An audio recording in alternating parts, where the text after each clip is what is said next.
Le maître Abou Hassan Chazli, satisfaction d'Allah sur lui, disait: puisqu'Allah le Tout-Puissant, le Solennel, savait ce que les gens vont dire sur les soufis d'après son savoir antérieur, il a commencé par lui-même, gloire et élévation à lui, en décrétant le malheur et la misère contre des gens qui lui ont affecté une conjointe, un fils et une pauvreté. Ils ont même dit que la main d'Allah était fermée. C'est ainsi que lorsque l'élu et le véridique ne supportent plus les calomnies des gens qui les qualifient de mécréants, d'irréligieux, de sorciers, de fous ou d'autres qualificatifs, ils entendent dans leur intérieur un chuchotement de la part du vrai Allah. Il leur dit: ce qui se dit sur vous, c'est bien vos vrais qualificatifs d'origine, mais grâce à ma largesse, je les ai changés en de meilleurs attributs. Ne voyez-vous pas, vos confrères humains, comment ils m'ont traité et m'ont affecté, ce qui ne me convient point? Si le cœur de l'élu ne s'apaise pas grâce à ce rappel et s'il reste contracté, des chuchotements de la part du vrai viennent dans son intérieur pour la seconde fois. Ils lui disent: pourquoi ne me prends-tu pas comme modèle? Moi aussi on m'a traité de ce qui ne me convient pas à ma majesté. Mon bien-aimé Mohammed, ainsi que ses confrères les prophètes et les messagers, ont été également accusés de ce qui ne convient pas à leur valeur. On les a traités de sorciers, de fous et d'opportunistes. On les a accusés de ne chercher à travers leur appel à Allah que le pouvoir et la distinction.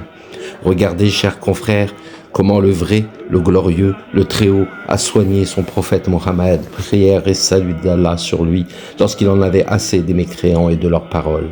Il lui a dit: glorifie donc ton Seigneur par sa louange et sois de ceux qui se prosternent et adore ton Seigneur jusqu'à ce que te vienne la certitude. Surat Al-Hijr, versets 98-99. Il vous est recommandé, chers élus, de prendre le prophète comme modèle, prière et salut d'Allah sur lui. Ce modèle est une médecine divine, un remède du Seigneur et un éliminateur du stress dû aux accusations blessantes d'autrui. En effet, la glorification d'Allah signifie sa considération comme étant au-dessus des attributs qui ne conviennent pas à sa perfection. C'est aussi l'affirmation des défauts attribués à tort à sa majesté divine, comme la ressemblance et la limitation. La louange, quant à elle, est la présentation des compliments et des éloges à Allah, en utilisant des termes qui conviennent bien à sa majesté et à sa perfection. La glorification d'Allah et la louange sont des remèdes qui éliminent la maladie du cœur, due aux injures des négateurs et des moqueurs. La prosternation signifie la pureté et l'innocence du serviteur de toute demande d'élévation et d'orgueil. En effet, la personne qui se prosterne est réduite à néant par rapport à l'attribut de la hauteur au moment de la prosternation.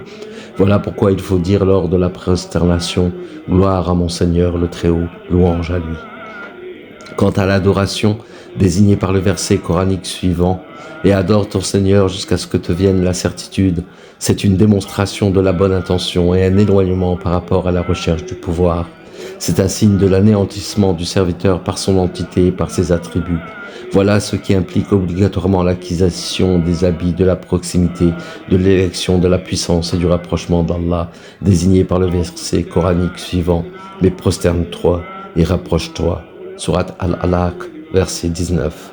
Et Junaïd disait à Shibli, clémence d'Allah sur eux: ne divulgue pas le secret d'Allah aux gens voilés, dont le voile n'est pas encore levé. Il disait aussi: un disciple nécessiteux auprès d'Allah ne doit jamais lire les livres du monothéisme pur, sauf entre les mains de ceux qui croient à la foi des élus d'Allah et qui se soumettent à eux. Sinon, celui qui les dément risque la détestation et l'exécration divine. Abu Turab Naqshbandi, satisfaction d'Allah sur lui, disait à propos des gens voilés, des approbateurs: lorsque le cœur prend l'habitude de s'opposer à Allah, il est généralement habitué à calomnier les saints. Je dis: voilà pourquoi les élus parfaits parmi les soufis parlent en privé à propos des stations du monothéisme pur. C'est une gentillesse et une clémence de leur part vis-à-vis des musulmans ordinaires et de certaines personnes voilées qui ne font que polémiquer. C'est aussi une bienséance de leur part et une vénération pour les grands gnostiques qui ont parlé avant eux dans ce domaine. El-Jouanid, satisfaction d'Allah sur lui, ne discutait jamais de l'unicité d'Allah, sauf au fond de sa chambre, après avoir fermé toutes les portes de sa maison. Il mettait ses clés sous son siège et il disait à son audience: voulez-vous que les gens démentissent les élus d'Allah, le Très-Haut et son élite, ou qu'ils les traitent d'impiété et d'incroyance? Parmi les élus, il y a Il y en a ceux qui ont refusé catégoriquement de débattre avec les gens sur les précisions des propos des soufis, et ce jusqu'à leur mort. Ils se sont toujours référés à l'empreinte des voix soufis. Ils ont dit en effet, celui qui emprunte la voix des soufis verra ce qu'ils ont vu et goûtera de ce qu'ils ont goûté. C'est ainsi qu'il n'a pas besoin d'écouter ces débats. Les compagnons de Abi Abdallah al-Qurashi lui avaient demandé un jour de leur parler de la science des vérités. Il leur a dit « Combien êtes-vous aujourd'hui ?» Ils ont répondu « 600 hommes ». Le cheikh leur a demandé d'en sélectionner 100 hommes. Puis il leur a demandé de sélectionner 20 hommes parmi les 100 choisis. Ensuite, il leur a demandé de sélectionner 4 hommes parmi les 20 choisis. Ces 4 hommes étaient connus par la levée du voile et par leur connaissance. Le cheikh leur a dit « Si je vous parle de la science des vérités et des secrets, ces 4 hommes seront les premiers à me condamner à la peine de mort. » Fin. Tiré d'une manière résumée du livre Tabakat de Shah, une satisfaction d'Allah sur lui. J'ai avancé cette introduction à cause de l'intérêt qu'elle présente et des retombées positives qu'elle a sur les lecteurs. Qu'Allah le Très-Haut, de par sa grâce et sa largesse, nous accorde succès dans tout acte qui peut le satisfaire ainsi que son prophète. Il est munifiant et généreux, il est compatissant et miséricordieux à l'égard de ses serviteurs. Je conclus cette introduction par une règle connue dans la science des vérités. Elle est très intéressante pour tous ceux qui s'attachent à cette science.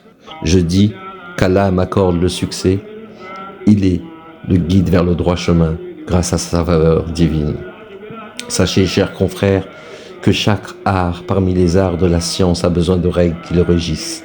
Chaque fois qu'il y a un problème dans l'appréciation d'un art, de ses errances, de ses mystères et de ses détails, la solution doit être cherchée dans ses règles de base. Si la jurisprudence et la grammaire ont leurs propres règles, sur lesquelles se base leur appréciation et selon lesquelles on se réfère pour préciser les lois de chaque discipline, il en est de même pour le dévoilement, l'authentification et la science des goûts, qui disposent également d'asservisseurs et de règles régissant leurs affaires. En effet, ces règles permettent de distinguer entre le correct et l'incorrect. Elles constituent une référence pour trouver une solution aux problèmes, aux errantes et aux exceptions, afin d'apporter des précisions sur les verdicts et les objectifs. Maintenant, me voici en train d'introduire au sein de ce livre une règle qui englobe les bases de l'authentification et qui résout pour le lecteur toute problématique, toute illusion et toute fausse imagination. Elle sera, pour la suite du livre, une base, un guide et un fondement dans la connaissance des règles de cet art, dans le présent document et dans d'autres livres. Je dis tout en sollicitant l'aide d'Allah. Règle. Sachez que la règle chez les savants spécialistes du dévoilement, la levée du voile et de l'authentification est la suivante. La rationalité régissant ce qui est relatif à une essence donnée ne change pas. Les vérités ne s'inversent pas. Pour une entité quelconque, si un qualificatif ou un attribut lui sont intrinsèques, ils ne peuvent pas s'inverser. Ce qui est obligatoire par lui-même ne peut jamais devenir possible. Le possible ne se transforme jamais en un obligatoire. L'impossible n'est ni possible ni obligatoire. C'est l'exemple de l'existence. Puisque cette existence est intrinsèque à l'entité du vrai, le Très-Haut, son existence est alors obligatoire. On dit par conséquent que le vrai existe et que son existence est obligatoire. Son existence est en effet par son entité pour son entité. Elle lui est intrinsèque, d'où son obligation. Par analogie, puisque le néant est intrinsèque aux entités possibles, il n'est pas transformé en une autre chose sauf au néant. Le néant leur est intrinsèque. L'existence n'est qu'occasionnelle pour ces entités possibles. Elle s'insère dans le cadre de l'éventualité. Cette existence peut se manifester sur le possible comme elle peut ne pas se manifester. De même pour la dissimulation, puisqu'elle est intrinsèque à l'entité du vrai, elle ne s'est pas transformée en une autre chose. Allah dit dans le hadith Qudsi, faisant signe à la dissimulation qui est intrinsèque à son entité, élévation et pureté à lui, j'étais un trésor caché. La nomination du Très-Haut par son nom, Al-Batin, le caché, signifie que la vérité de ce rapport, c'est-à-dire la dissimulation et le mystère absolu relatif à l'entité suprême, ne permet aucune manifestation, ni ici-bas, ni dans l'au-delà. La manifestation est en effet l'expression de l'apparition du vrai, le Très-Haut, avec n'importe quelle manifestation. La limite de la science des savants qui s'intéressent à Allah est ce qui s'est manifesté à la science. Or, ce qui se manifeste à la science se trouve en dehors de la réalité de tout ce qu'exige le rapport de la dissimulation. De même, la limite de toutes les choses auxquelles la science peut se rattacher et atteindre est le savoir qui confirme l'existence du Créateur, le Tout-Puissant, le Très-Haut. Le savant n'a alors que l'information sur l'existence d'Allah, que son existence est obligatoire et que rien ne lui ressemble. Il ne s'agit pas d'un savoir qui concerne l'entité suprême, et comment le prétendre alors que le savant est accidentel. Il n'a pas existé, puis il a existé. Et l'information de l'accidentel est accidentelle. Aussi le savoir du serviteur se limite-t-il à ce qu'il sache que le Créateur existe, puissance et élévation à lui. Son existence est obligatoire. Cette existence lui est intrinsèque. Rien ne ressemble à Allah. Seul Allah connaît sa propre essence. Il est le seul à connaître sa propre valeur. Allah dit en effet, il n'apprécie pas Allah comme il le mérite. Sourate Al-An'am, les bestiaux, verset 91. De même, le savant qui s'intéresse à Allah a acquis son savoir sur son Seigneur par l'intermédiaire de la science. Son savoir subsiste grâce à cette science. Il n'a donc acquis que la science. Or, l'acquisition d'une information ou d'une science ne signifie pas nécessairement la compréhension de l'entité sur laquelle porte cette information. Et comment, alors que tout ce qui rentre dans le cadre limité ne peut être que confectionné et créé. Par ailleurs, il est admis d'une manière célèbre et unanime chez les gnostiques et les gens dignes des connaissances seigneuriales en général que les attributs et les qualificatifs sont relatifs à celui qui les porte et que l'affectation d'un attribut à quelqu'un qui va le porter dépend de ce dernier et de l'acceptation de son entité à recueillir cet attribut.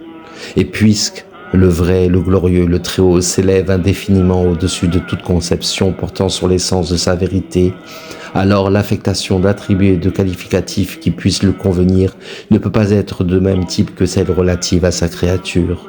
En effet, ce qui est en dehors d'Allah est possible ou éventuel. Or, tout ce qui est éventuel est soumis à la règle de la contingence, caractère de ce qui est possible, et à ses exigences, comme le besoin, le manque de liberté et le défaut. Selon sa vérité, Allah, le glorieux, le Très-Haut, est différent de tout ce qui est possible et éventuel. Rien ne lui ressemble. Le mode de son affectation par des attributs et des qualificatifs doit convenir à sa majesté. Le glorieux, solennité à lui, s'élève au-dessus de tout ce qui ne convient pas à sa majesté.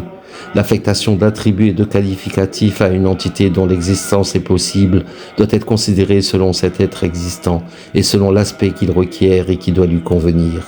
Pour le savoir, comme attribut par exemple, s'il caractérise une entité existante éternelle, l'attribut sera qualifié aussi d'éternel. S'il caractérise une entité contingente créée, il sera également contingent. C'est la même chose pour tous les attributs et les qualificatifs communs. Si vous comprenez, chers lecteurs, le sens de cette règle précieuse qui doit être considérée comme un axe principal autour duquel tournent les sciences des élus d'Allah et des savants théologiques et authentiques, et si vous êtes certain de l'avoir comprise, sachez alors que, selon cette même règle, Allah, le glorieux, le Très-Haut, a donné un aspect apparent, exotérique, et un aspect de fond, ésotérique, à chaque chose. C'est ainsi que l'âme humaine dispose d'un aspect apparent, exotérique, et d'un aspect ésotérique, puisque c'est une chose qui fait partie des choses. Certains êtres humains comprennent ce qu'ils comprennent selon l'aspect apparent de leurs âmes, c'est-à-dire par l'imagination, l'analogie et les sens. Ils ne peuvent rien comprendre, par contre, selon l'aspect ésotérique de leur âme. Par ailleurs, d'autres personnes comprennent selon ce dernier aspect ésotérique. Dans ce cas, cette compréhension et ce savoir acquis vont toucher le fond de l'âme. Ce savoir ainsi décrit est spécifique aux vraies connaissances, au secret de la connaissance et au secret du monothéisme. Si vous comprenez ceci, et si vous savez que le vrai, le glorieux, le Très-Haut, est en même temps l'apparent et le caché, et que la dissimulation lui est intrinsèque, liée à son entité, comme expliqué par la règle. Sachez donc que l'être humain ne comprend selon les deux aspects apparents et cachés de son âme que ceux qui se dégagent des effets de la manifestation d'Allah par son nom, l'apparent. Si le vrai gloire et élévation à lui se manifeste par son nom l'apparent à l'aspect apparent d'une âme humaine, cet être humain comprendra alors une certaine science parmi les sciences apparentes. Le voile lui sera levé pour bien maîtriser cette science, mais l'ascèse, le renoncement à autrui parmi les êtres existants ne l'affectera pas encore. Cet être humain acquiert donc ce qu'il a acquis parmi les sciences. Il bénéficie aussi de l'amour des aubaines qui lui sont offertes dans les mondes d'ici-bas et de l'au-delà. L'aspect apparent de son âme est en effet illuminé par la manifestation divine qui lui est parvenue. Il n'abandonne rien, par ascèse, car la manifestation n'arrive pas à toucher ni à remplir la partie ésotérique, le fond de son âme.